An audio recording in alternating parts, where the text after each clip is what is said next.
والصلاة والسلام على سيدنا المرسلين وخاتم النبيين. قال الله تبارك وتعالى في كلام المجيد والفرقان الحميد: يا أيها الرسل كلوا من الطيبات واعملوا صالحا. صدق الله العظيم وصدق رسوله النبي الكريم. ماہ رمضان اور پیغام قرآن کے عنوان سے یہ درس کا سلسلہ جاری ہے۔ آج جس موضوع پر بات ہوگی وہ ہے کہ رزق حلال کیا ہوتا ہے، کمانے سے کیسے حلال ہوتا ہے، اور اسی طرح حلال کمائی حلال طریقے سے کیسے کھانی ہوتی ہے۔ قرآن کریم میں اللہ رب العزت نے اس آیت میں پیغمبروں کو مخاطب فرمایا یا ایھا الرسل، اے نبیو، اے رسولو، کلوا من الطیبات واعملوا صالحا، چیزیں کھاؤ اچھی اچھی، پاکیزہ پاکیزہ، اور کام کرو اچھے اچھے، یعنی پاکیزہ رزق کھائیں اور نیک اعمال کریں۔ یہاں دو باتیں ثابت ہوتی ہیں۔ ایک یہ ہے کہ اللہ پیغمبروں سے خطاب فرما رہا ہے براہ راست۔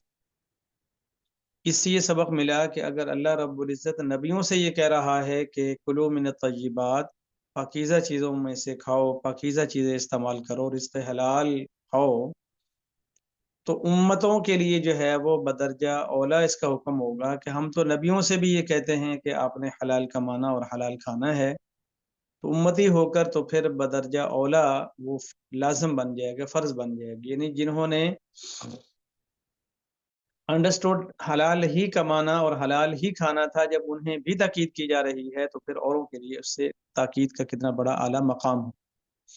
جیسے نبی سے کہا گیا کہ آپ نے تجوید سے قرآن پڑھنا ہے، وَرَتِّلِ الْقُرْآنَ تَرْتِیلًا، تو جو نبی کو جب کہہ دیا کہ آپ نے تجوید سے قرآن پڑھنا ہے، تو نبی کے علاوہ جو عرب ہوں گے ان کے لیے بھی حکم ہوگا، اور جو عجم ہوں گے عربی نہیں جاننے والے ان کے لیے تو اس سے بھی اعلیٰ درجے کا حکم ہوگا۔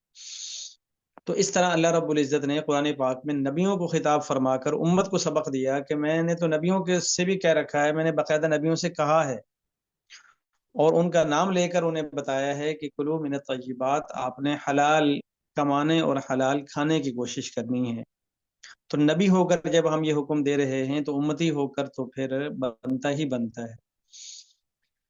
اور اس سے آگے ارشاد فرمایا کہ وَاعْمَلُوا صَالِحًا، اور نیک اعمال کرو۔ تو مفسرین یہ فرماتے ہیں کہ حلال کھانے اور نیک اعمال ان کا آپس میں چولی دامن کا ساتھ ہے۔ حلال خوراک ہوگی اور حلال طریقے سے کھائی جائے گی تو اس کے اثرات اور ہوں گے۔ اس کا اگر الٹ ہوگا، حرام خوری ہوگی، حرام کمائی ہوگی، تو اس کے اثرات اور ہوں گے۔ کل انشاءاللہ ہم حرام ذرائع آمدن اور اس کے نقصانات پر کل بات کریں گے۔ آج اس کا جو مثبت پہلو ہے کہ رزق حلال کیا ہوتا ہے اور وہ کیسے کمانا ہوتا ہے اور اس کے اثرات کیا ہوتے ہیں، آج اس پر انشاءاللہ بات ہوگی۔ تو وَاعْمَلُوا صَالِحًا، اللہ تعالیٰ نے کلوا من الطیبات کے ساتھ ملا کر ہمیں بتایا کہ حلال کمانے اور حلال کھانے کا جو فوری اثر پڑتا ہے وہ ہوتا ہے نیک اعمال کا۔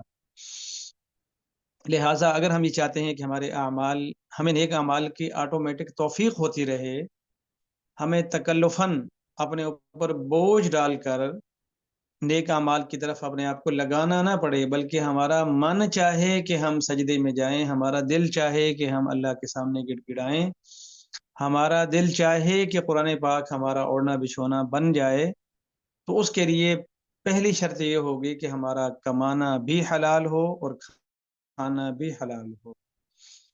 کبھی کبھی انسان کے ذہن میں آتا ہے کہ یہ کیا دو الگ الگ باتیں ہیں، حلال کمانا حلال کھانا،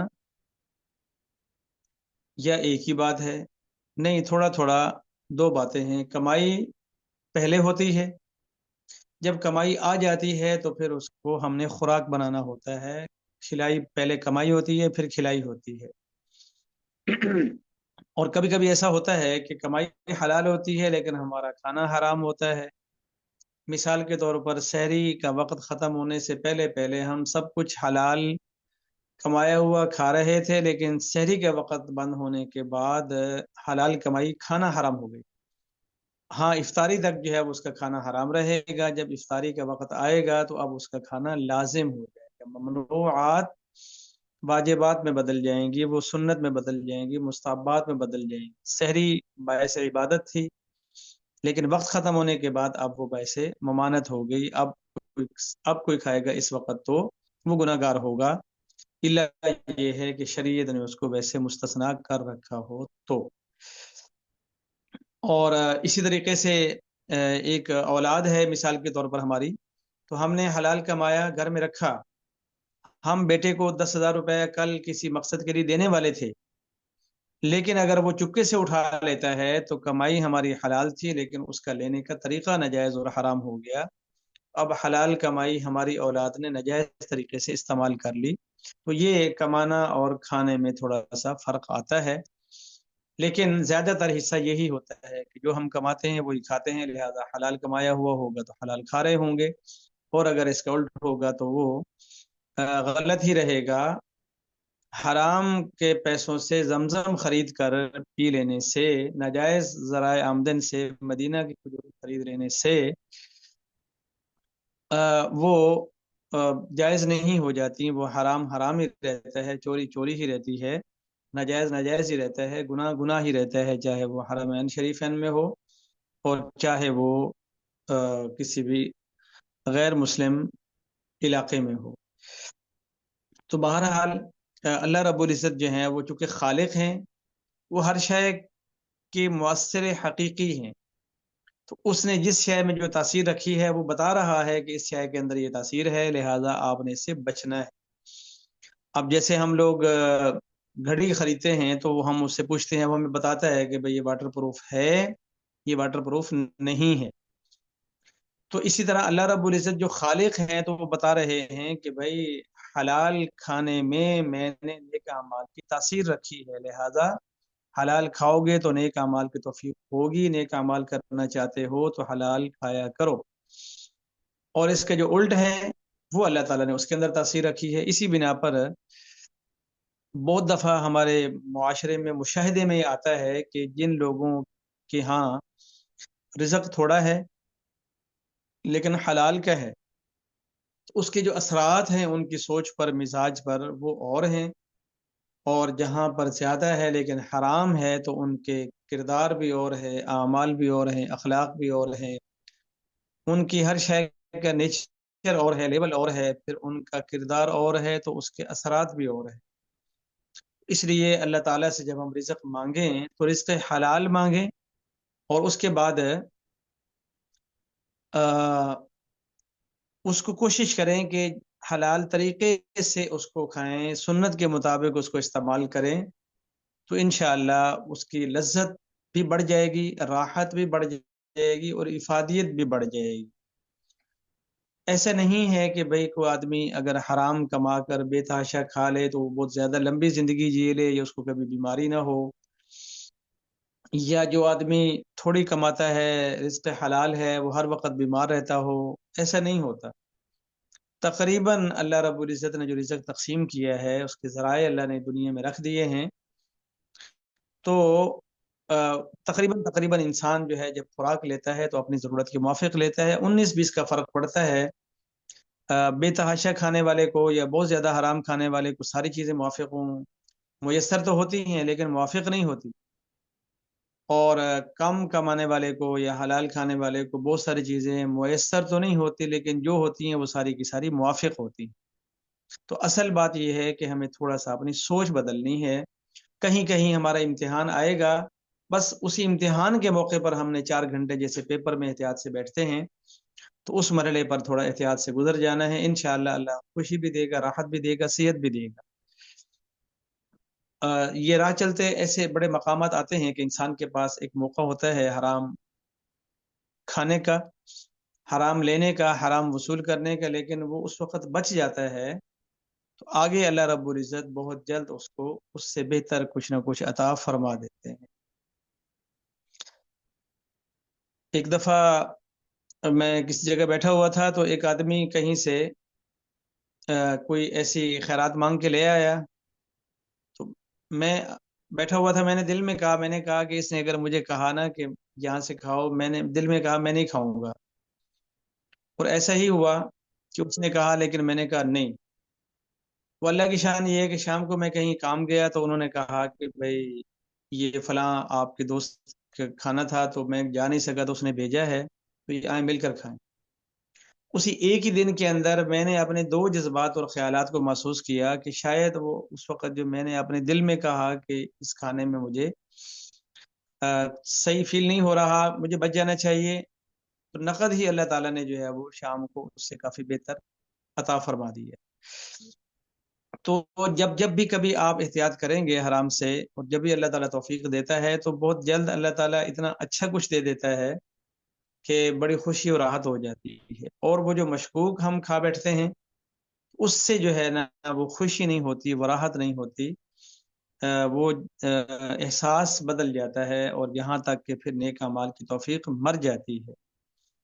اس لیے بہت سارے لوگ ہیں کہ جو اچھے عہدوں پر ہیں، اچھی کمائی والے ہیں، بڑے بڑے گھرانوں والے ہیں، لیکن حلال کھانے والے ہیں، تو ان کے ہاں ان کی رونق، ان کی اولاد کا مزاج اور ہوتا ہے۔ کبھی کبھی آپ حضرات پوش علاقوں میں جائیں، جو بڑے بڑے شہروں میں مہنگے اور بڑے لوگوں کے گھرانے اور علاقے ہوتے ہیں، تو وہ کافی بڑا ایریا ہوتا ہے، بڑے بڑے پارکس، کھلی کھلی سڑکیں اور بڑا ماحول، اور کوئی گھر بھی چھوٹا گھر نہیں ہوتا، وہ سارے گھر جو ہیں وہ کروڑوں میں ہوتے ہیں۔ اسی ٹاؤن میں ایک مسجد بھی ہوتی ہے، اور مسجد میں جا کر ہم لوگوں کی تعداد دیکھیں تو آبادی اور ٹاؤن کے لحاظ سے وہ اس کا 100 میں سے 10 افراد جو ہے وہ مسجد میں آئے ہوئے ہوتے ہیں، 90-80 بندے جو ہے وہ مسجد میں آئے ہوئے نہیں ہوتے۔ اب اگر آپ ان کے گھروں کا وزٹ کر لیں، ان سے مل کے دیکھ لیں، ان سے سلام کر کے دیکھ لیں، تو نماز میں آنے والے وہی مالدار گھرانے ہوتے ہیں جن کا ذرائع آمدن حلال ہوتا ہے۔ اس مسجد کو بنانے والے بھی اکثر وہ ہوتے ہیں جن کو اللہ تعالیٰ نے ذریعہ آمدن حلال دیا ہوتا ہے۔ اس مسجد کو چلانے والے بھی اکثر وہ ہوتے ہیں، اور اس کے پیرالل وہیں کوئی کلب بھی ہوگا، اور اس کلب کے ممبران میں جو ہے آپ دیکھیں گے کہ 70% لوگ جو ہیں وہ وہی ہوں گے جن کے ذرائع آمدن بے تحاشا ہیں، اور ان میں سے اکثر کے ذرائع آمدن جو ہے وہ ٹھیک نہیں ہوتے۔ شام کے وقت میں مسجد بھی آباد ہوتی ہے، کلب بھی آباد ہوتا ہے، لیکن دونوں کیٹاگریوں کے لوگ الگ الگ راہوں پر سفر کر جاتے ہیں۔ تو وہ بھی ایک سکون اور راحت اور خوشی کی تلاش میں شام کو وہاں جاتے ہیں، یہ لوگ بھی اللہ کی رضا، آخرت کی تیاری اور راحت اور سکون کی تلاش میں آتے ہیں۔ وہاں ناچ گانا، محفلیں، ورزش، کھانا پینا، باربیکیو اور عیاشی ہو رہی ہوتی ہے، یہاں پر آہوزاری اور سجدے پہ سجدہ ہو رہا ہوتا ہے۔ تو یہ کلوا من الطیبات واعملوا صالحا، کہ اے نبیو، اے پیغمبرو، چیزیں کھاؤ حلال حلال، اچھی اچھی، پاک پاک، اور طیبات استعمال کرو، واعملوا صالحا، اور کام بھی کرو اچھے اچھے، نیک نیک۔ اس لیے اسلام جو ہے، بلکہ میں تو یہ سمجھتا ہوں کہ ہر مذہب جو جو چیزیں اس نے حلال قرار دی ہیں، جس جس زمانے میں جو جو نبی آیا، اس نے اپنے اپنے زمانے، اپنے اپنے علاقے کے لحاظ سے اپنے لوگوں کو اس وقت حلال کمانے کا کہا۔ پھر جن لوگوں نے مان لیا وہ کامیاب ہو گئے، جنہوں نے نافرمانی کی وہ ناکام ہو گئے۔ بنی اسرائیل کو اس وقت کہا گیا تھا کہ بھائی آپ نے وہ مچھلیاں نہیں پکڑنی ہفتے کے دن، تو انہوں نے کہا کہ اچھا ٹھیک ہے، کیا کریں، یہ خواہ مسئلہ بنا دیا، تو انہوں نے وہ تالاب بنا کر مچھلیوں کو کور کرنا شروع کر دیا۔ تو اللہ کا پھر نافرمانی پر جو ہے وہ غضب آتا ہے، غصہ آتا ہے، عذاب آتا ہے۔ اسی طرح اللہ رب العزت نے ہمارے لیے رزق مقدر کیا ہے، اور ہمیں راستے میں کھلی چھوٹ دے دی ہے کہ یہ ناجائز ذرائع آمدن بھی پڑے ہوئے ہیں، جائز بھی پڑے ہوئے ہیں۔ میں راضی تب ہوں جب آپ جائز طریقے سے کماؤ، جائز طریقے سے اٹھاؤ۔ اب یہ جو جائز طریقہ ہے کمانے کا، اس میں ایک ہے ذریعہ آمدن کا جائز ہونا، اور دوسرا ہے ہمارے طریقہ کار کا بھی جائز ہونا۔ کبھی کبھی ذریعہ آمدن فی نفسہ ہی پرسنلی وہ اپنی ذات میں تو ٹھیک ہوتا ہے، درست ہوتا ہے، حلال ہوتا ہے، لیکن ہمارا اس کو لینے کا طریقہ حرام ہو جاتا ہے، جس کی وجہ سے ہم حلال روزی کو حرام کر بیٹھتے ہیں۔ میں اس کی مثال دیتا ہوں. اور دوسری صورت یہ ہوتی ہے کہ ہم مکس کر لیتے ہیں حلال اور حرام کو. اب وہ نہ خالص حلال رہتا ہے نہ خالص حرام ہوتا ہے. تو اس میں اس ناجائز آمیزش کی بنا پر وہ مشکوک ہو جاتا ہے. تو مشکوک ہونے کی وجہ سے اس کے جو اثرات ہیں وہ بھی متفرق ہو جاتے ہیں. اب ایک آدمی ہے مزدوری پر جاتا ہے اور طے کرتا ہے کہ میں شام کو 4-8 گھنٹے کام کروں گا اور 1200 روپے آپ سے مزدوری لوں گا. وہ کہتے ہیں بسم اللہ یہ کام ہے تو آپ شام تک کر دیں اور آپ کو انشاءاللہ 1200 روپے مل جائیں. اب اس کام کرنے والے نے 8 بجے سے لے کر شام 4 تک کا وقت بیچ دیا اور اس کے بدلے میں اس نے 1200 روپے کا معاوضہ وصول کر. اب کام پر آنے کے بعد اگر یہ دیکھتا ہے کہ میرے اوپر کیمرہ بھی نہیں، مالک بھی نہیں، اور اس کے بعد یہ آرام سے بیٹھ جاتا ہے، موبائل دیکھتا رہتا ہے یا اپنے ذاتی کام میں لگ جاتا ہے، آتا رہتا ہے جاتا رہتا ہے کہیں نہ کہیں، اور شام کو جھوٹ بول کے کہ جی وہ جی ماشاءاللہ کام ہو گیا، آپ مہربانی کریں میرے پیسے دے دیں. وہ آدمی کہتا ہے اچھا کر دیا ہے؟ ہاں جی جی کر دیا جی، بس وہ تھوڑا بہت رہ گیا تھا وہ انشاءاللہ کر لو. تو کل آ کر وہ آدمی دیکھتا ہے کہ بھائی کام تو جوں کا توں پڑا ہوا ہے یا 100 میں سے 50% ہوا ہے. تو اب اس آدمی نے کام کیا آدھا دن اپنے ذاتی مشغولیت میں لگایا، معاوضہ لیا پورا. تو اب اس نے اپنے ذریعہ آمدن تو حلال تھا لیکن طریقہ کار ناجائز اپنا کر اس حلال کو حرام کر. اسی طرح ہم کسی کام کا ذمہ لیتے ہیں کہ جی یہ کام اس طرح ہم کر دیں گے، بعد میں ہم نے ویسا کام نہیں کیا. یا اسی طرح ایک ورکشاپ والا بندہ ہے، وہ کہتا ہے کہ جی یہ موٹر سائیکل ہے اس کو ٹھیک کر دیں، کہتا ہے جی ٹھیک ہے 500 روپے لگے گا. اب وہ تھوڑا سا کر کے دیکھا وہ چل گیا تو کہتا ہے بس ٹھیک ہے یار چھوڑ دو کیا کرنا ہے، پھر آ جائے گا تو دوبارہ پھر پیسے دے جائے گا. تو ہم نے جو ذمہ لیا تھا، جو معاوضہ طے کیا تھا، اس میں سے ہم نے آدھا کام کیا آدھا چھوڑ دیا. تو آدھی یعنی طریقہ یعنی اصل میں ذریعہ آمدن تو حلال تھا لیکن ہم نے طریقہ کار حرام کر دیا، اپنا لیا. اس طرح ہم نے آدھی کو حرام اور آدھی کو حلال کر لیا. اور اسی طرح میں مثال کے طور پر کلاس میں استاد کی بات کرتا ہوں. تو اگر بطور استاد ہم نے کہا کہ جی ہم انشاءاللہ یہ کورس پڑھائیں گے، کلاس کتاب پڑھائیں گے، لیکن میں آتا ہی نہیں رہا، آیا کبھی نہ آیا، کبھی لیٹ سے آیا، کبھی سویر آیا، کبھی تیاری سے آیا، کبھی نہ تیاری سے آیا. بچوں کا سال پورا ہو گیا، کتاب آدھی بھی نہیں ہوئی، اور تنخواہیں میں نے 12 کے 12 مہینوں کی ساری لے لی. تو پیشہ تو مقدس تھا استاد ہونے والا نبیوں کا، لیکن میں نے وہ نبیوں کے طریقے پر پڑھایا نہیں، جس کی وجہ سے وہ میں نے اپنے مقدس پیشے میں سے بھی ناجائز طریقہ اپنا کر اپنی روزی کو حرام کر لی. میں تو یہ عرض کرتا ہوں کہ ہم جو طلبہ ہوتے ہیں جس وقت، اس میں بھی ہمیں حلال اور حرام کو دیکھنا چاہیے. میں نے والدین سے کہا کہ جی مجھے ناشتہ چاہیے، انہوں نے دے دیا، بیگ چاہیے دے دیا، موبائل چاہیے دے دیا، فیس چاہیے دے دی، جیب خرچ تک دے کے مجھے کہا کہ ٹھیک ہے بیٹا آپ جاؤ. میں نے کہا کہ جی میں آج 8 بجے انشاءاللہ یونیورسٹی جا رہا ہوں، 2 بجے تک میری پڑھائی کے ٹائم ہے، میں 2 بجے انشاءاللہ واپس آؤں. اب یہ 6 گھنٹے میں نے پڑھا نہیں، کھیلتا رہا، لڑتا رہا، باتیں کرتا رہا، دوستیاں نبھاتا رہا. 2 بجے گھر آیا، اچھا جی مجھے کھانا دو کیونکہ میں پڑھ کے آیا ہوں، حالانکہ میں پڑھ کے نہیں آیا تھا. اب جی میں جی فلان چیز چاہیے، میں پڑھ کے آیا ہوں. تو میں نے اس کام کو جس کا معاوضہ میں نے والدین سے وصول کیا وہ نہیں کیا. تو اب میں سمجھتا ہوں کہ طالب علمی کے زمانے میں بھی میں حرام کھاتا رہا ہوں. کیوں کہ جس نہج پر میں پیسے والدین سے وصول کر رہا تھا، جس کام پر میں پیسے لگوا رہا تھا، وہ میں کام کر نہیں رہا تھا. تو اس طرح ہم نے اس زمانے میں بھی ناجائز کمایا، ناجائز کھایا. اس لیے یہ ناجائز کے جو معاملات ہیں، یعنی کلوا من الطیبات واعملوا صالحا، یہ ایک ہمارا امتحان ہے دنیا کے اندر، یہ کرتے کیا ہے. تو اس لیے ہمیں دیانتداری کے ساتھ دیکھنا ہے کہ بھئی میرا ذریعہ آمدن فی ذات ہی بھی جائز ہو اور میرا طریقہ کار بھی اسلام کے موافق ہو. اگر ہمارا طریقہ ناجائز ہے یا ذریعہ آمدن ناجائز ہے، اس صورت میں ہم یہ حرام کمانے والے ہیں یا پھر حرام کھانے والے ہیں. تو